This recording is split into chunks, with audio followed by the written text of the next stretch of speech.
Your channel नीटफ्लिक्स। हमने last lecture के अंदर टाइप्स ऑफ वॉइड देख लिए थे। वो आपको समझना बहुत ज्यादा इंपॉर्टेंट है क्योंकि आज के लेक्चर में उसका बहुत ज्यादा इंपॉर्टेंस है। ठीक है, आज हम जो देखने वाले हैं वो देखने वाले हैं हम पैकिंग। ठीक है, पैकिंग बोल लीजिए या फिर क्लोज पैकिंग मोर अप्रोप्रिएट होगा यहाँ पे बोलना, क्योंकि हम सॉलिड्स की बात करने वाले हैं। तो क्लोज पैकिंग का अगर मैं एक जनरल स्टेटमेंट दूं तो वो कहता है कि क्लोज पैकिंग वो चीज है सॉलिड्स के अंदर जो आपका space efficient arrangement of constituent particle है। क्या बोला मैंने? Close packing is the space efficient arrangement of constituent particles. मतलब क्या हुआ इसका कि मेरे जो कॉन्स्टिट्यूएंट पार्टिकल्स उस अरेंजमेंट में प्रेजेंट है वो सबसे मैक्सिमम स्पेस ऑक्यूपाई करें। ठीक है, मेरी वो पैकिंग जिसके अंदर मेरे जो कॉन्स्टिट्यूएंट पार्टिकल्स है वो मैक्सिमम स्पेस ऑक्यूपाई करे और जिसके अंदर जो परसेंटेज वॉइड है वो मिनिमम हो, वो मेरी सबसे एफिशिएंट पैकिंग होगी। ठीक है, तो अब पैकिंग की बात कर ही रहे हैं हम कि कौन सी एफिशिएंट होगी कौन सी नहीं होगी, ये तो हम देखेंगे। तो सबसे पहले पैकिंग को डील कर लेते हैं। ठीक है, तो पैकिंग के अंदर सोचिए ये एटम है। ठीक है, ये एक एटम है। नेक्स्ट एटम आया वो जस्ट इसके पास अरेंज हो गया। नेक्स्ट एटम जो आया जस्ट इसके पास में अरेंज हो गया। फिर एक और एटम आया जो इसके पास अरेंज हो गया। तो ऐसे करके मेरा जो अरेंजमेंट है वो एक लीनियर अरेंजमेंट दे रहा है मुझे। ठीक है, ऐसा एक लीनियर अरेंजमेंट मिल रहा है और एक ही डायमेंशन के अंदर है। तो मेरी ये वाली पैकिंग कैसी होगी? 1D packing. क्या बोलूंगी मैं इसको? 1D packing. ठीक है, जो नेक्स्ट एटम आएगा वो भी यहीं आके अटैच हो जाएगा। तो एक लीनियर अरेंजमेंट है, एक ही डायमेंशन के अंदर है, तो इसे मैंने क्या बोल दिया? 1D packing. अब मैं जो आपसे पूछूं अगर कि कोऑर्डिनेशन नंबर, क्या बोल रही मैं? कोऑर्डिनेशन नंबर ऑफ एटम क्या होगा 1D पैकिंग के अंदर? तो कोऑर्डिनेशन नंबर से पहले हमने क्या समझा था? कोऑर्डिनेशन नंबर क्या होता है? कोऑर्डिनेशन नंबर उस एटम का, हमने जैसे लास्ट में तो वॉइड की बात की थी, यहाँ एटम्स की बात कर रही हूँ मैं। तो कोई भी एटम है या फिर कॉन्स्टिट्यूएंट पार्टिकल है उसके कितने नेबर्स हैं उससे मैंने कोऑर्डिनेशन नंबर बोला था। ठीक है, तो कोऑर्डिनेशन नंबर क्या था? हमारे जितने नेबर्स है और वो नेबर्स जो टच कर रहे हैं। ठीक है, तो यहाँ पे मैं एटम की बात कर रही हूँ तो हमें कोऑर्डिनेशन नंबर ऑफ एटम निकालना है, मतलब हमें देखना है कि उस एटम को कितने दूसरे एटम्स से जो टच कर रहे हैं।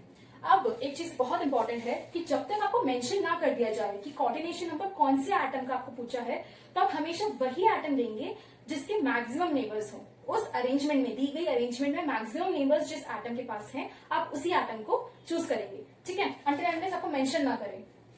जैसे कि अब मैंने सोची ये वाला एटम ले लिया, इसके क्योंकि हमें पूरी अरेंजमेंट में दिख रहा है ये एटम ले लिए, ये ले लिया, तो एक मिडिल वाले एटम्स ले रहे हैं हम, ताकि हमें इनके नेबर्स जो है मैक्सिमम दिखाई दे। ठीक है, ये वाला एटम है, इसके नेबर्स कितने हैं? 2। इस पूरे अरेंजमेंट के अंदर आप बनाते जाएंगे। आप सोचिए आपने ये वाला एटम लिया तो इसके भी नेबर्स कितने हो जाएंगे? 2।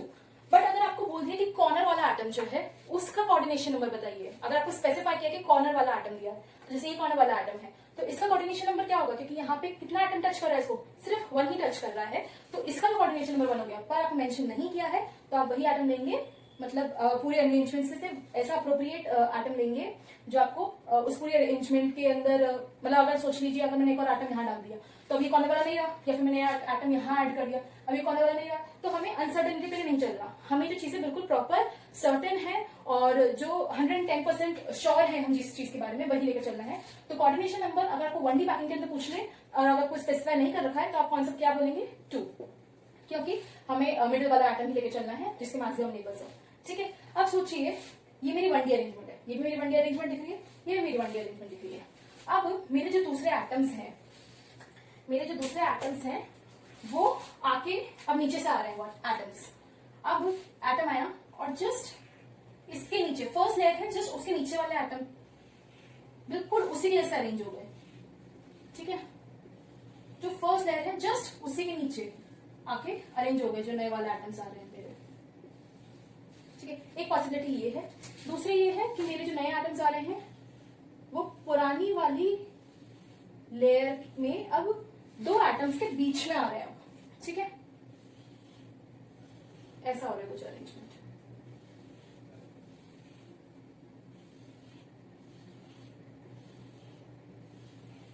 ठीक है, अब पहले तो ये तो एक ही डायमेंशन में था, अब ये 2 डायमेंशन में हो गया, तो मेरे इसको क्या बोल दूं मैं? 2D packing. ठीक है,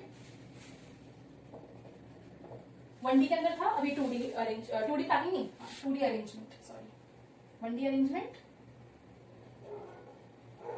एंड ये 2D अरेंजमेंट। ठीक है, अब हम देख लेते हैं इसके कुछ प्रॉपर्टीज। अब मैं सबसे पहले पूछूं कि ये आपको अरेंजमेंट, इसका नेम दे लेते हैं हम। ठीक है, अब इसके जो फर्स्ट लेयर है उसको मैंने नाम दिया ए। ठीक है, उसको मैंने क्या नेम किया? ए। अब जो सेकंड लेयर है, जस्ट फर्स्ट लेयर जैसी नहीं दिख रही, ऊपर एटम था जस्ट उसके नीचे आके एटम्स अरेंज हो गए, ठीक है। और थर्ड लेयर भी मेरी बिल्कुल वैसे ही है, तो मैं फर्स्ट लेयर जैसी दिख रही है बिल्कुल, तो मैंने इसको ए नेम दिया, तो सेकंड वाली को मैंने ए दे दिया, थर्ड बिल्कुल वैसी है तो ए। तो इस टाइप की पैकिंग मैंने ए टाइप की बोल दिया, ए टाइप का अरेंजमेंट है। अब इसके अंदर मेरी एक लेयर फर्स्ट ए है, सेकंड वाली लेयर आपको बिल्कुल ए जैसी दिख रही है? नहीं। क्यों नहीं दिख रही? क्योंकि अब जो है वो एटम बिल्कुल फर्स्ट वाले ए लेयर जैसे एटम नीचे, बिल्कुल जैसे उसके नीचे नहीं है, अब दो एटम्स के बीच में है, तो ये थोड़ी अलग हो गई, ठीक है। फर्स्ट लेयर से सेकंड लेयर अलग है, ठीक है, तो इसका मैंने नेम कर दिया बी। अब जो थर्ड लेयर है उसका मैं क्या नेम दूंगी? सी?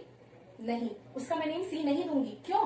क्योंकि मेरी जो मैंने देखा कि फर्स्ट लेयर है और जो थर्ड लेयर है बिल्कुल सेम है, फर्स्ट लेयर का एटम यहाँ प्रेजेंट है और थर्ड लेयर पे जस्ट उसके नीचे ही प्रेजेंट है, ठीक है, मतलब बिल्कुल वैसा ही, जस्ट उसके नीचे से बिल्कुल वैसा ही प्रेजेंट है।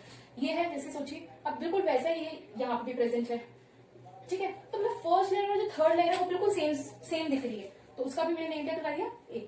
अब जो सेकंड और फोर्थ लेयर है आप देखिए बिल्कुल सेम है, एटम्स वैसे ही अरेंज्ड है, तो इसका मैंने नेम क्या कर दिया? बी। तो ये मेरी अरेंजमेंट, अब मैं इसको कंटिन्यू करूंगी तो ये कैसे अरेंजमेंट बन जाएगी? ए बी टाइप की अरेंजमेंट, ठीक है, ए बी टाइप की अरेंजमेंट। अब आप खुद बताइए, हम पढ़कर आए हैं लास्ट लेक्चर के अंदर, ये कैसा इसके अंदर व्हाइट कैसे दिख रहा है हमें? आपको तो व्हाइट दिख रहे, वनडी में तो कोई व्हाइट नहीं दिख रहा था, पर यहाँ तो व्हाइट दिख रहा है। ये व्हाइट कैसा व्हाइट है? व्हाइट कैसा है हमारा? बिल्कुल स्क्वायर प्लेनर व्हाइट। कैसा व्हाइट है हमारा? Square planar white. Coordination number of white पूछूं मैं क्या आएगा? स्क्वायर प्लेनर व्हाइट का कोऑर्डिनेशन नंबर क्या था? 4, ठीक है। इस व्हाइट को सराउंड करने वाले एटम्स कितने हैं? 4। वैसे ही अब हम इसकी बात कर रहे हैं, यहाँ पे व्हाइट कैसा दिख रहा है हमें? बताइए, ये जो व्हाइट प्रेजेंट है वो कैसा व्हाइट है? ये व्हाइट जो प्रेजेंट है कैसे व्हाइट है? ये ट्रायंगुलर, ठीक है, तो व्हाइट कौन सा है? Triangular white.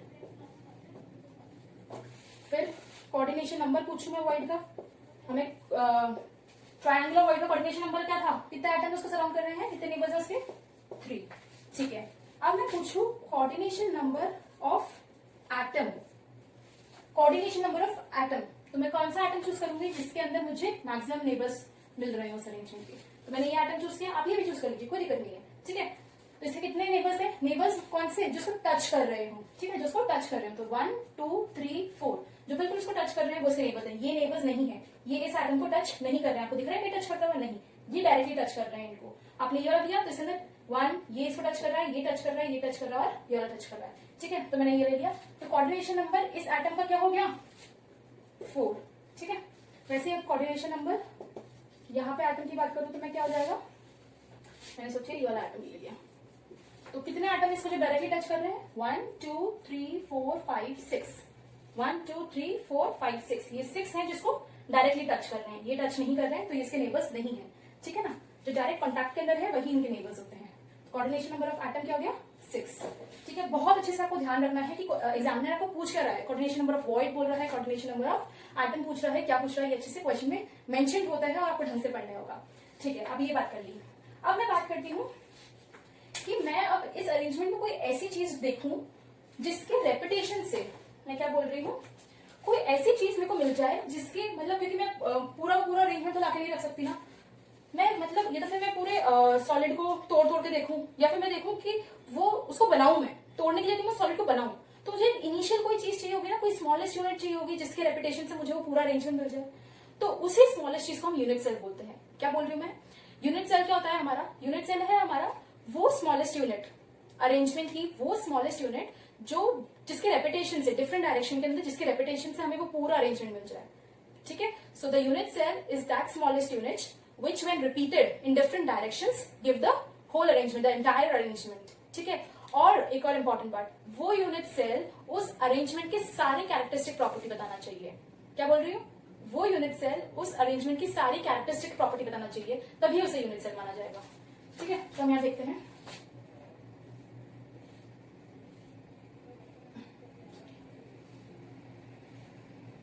ठीक है।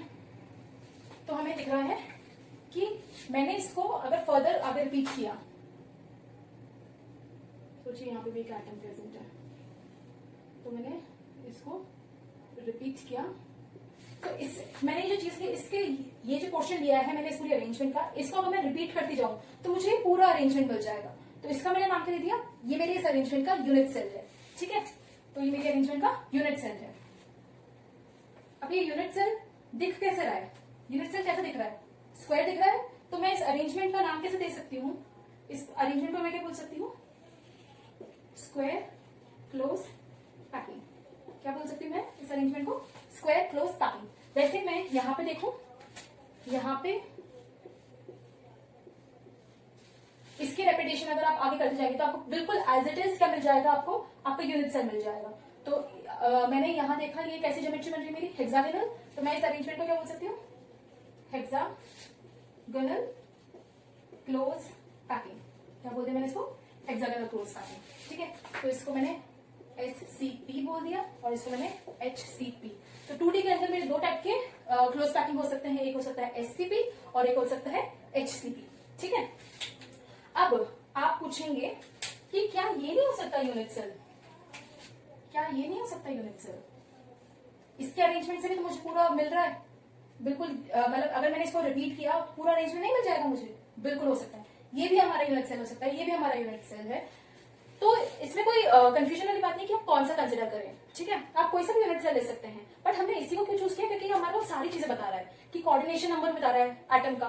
ठीक है ना, इस अरेंजमेंट के अंदर जो एटम है हमारे उसका कोऑर्डिनेशन नंबर बता रहा है, इसलिए हमने इसको मोर अप्रोप्रिएटली ये वाला यूज किया है। बट आप ये वाला इसको भी यूनिट सेल मान सकते हैं, क्योंकि इसके रेपिटेशन से भी पूरी अरेंजमेंट हमें मिल जाएगी।